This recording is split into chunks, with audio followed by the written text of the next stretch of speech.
يا أيها الذين آمنوا قوا أنفسكم وأهليكم نارا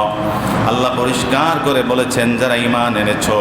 ও আনফুসাকুম তোমরা তোমাদের নিজেদেরকে জাহান্নামের আগুন থেকে বাঁচাও। শুধু নিজেরা বাঁচাইলেই হবে না, নিজেরা বাঁচলেই হবে না, ও আহলিকুম নারা তোমার পরিবারের মধ্যে যারা থাকবে, তোমার অধীনস্থ যারা থাকবে তাদেরকেও তুমি আদেশ করো, এটা আপনার দায়িত্ব। এই জন্য আল্লাহ রাসূল অন্য হাদিসে বলেন, সহিহ মুসলিমে হাদিস এসছে, আলা কুল্লুকুম রাঈন ওয়া কুল্লুকুম মাসউলুন আন রাঈয়াতিহি তোমরা প্রত্যেকেই দায়িত্বশীল আর তোমাদের প্রত্যেককেই তার দায়িত্বের ব্যাপারে কিয়ামতের দিন আল্লাহ রাব্বুল আলামিন জিজ্ঞাসা করবে, আপনাকে জিজ্ঞাসা করবেন, কোনো ছাড় হবে না,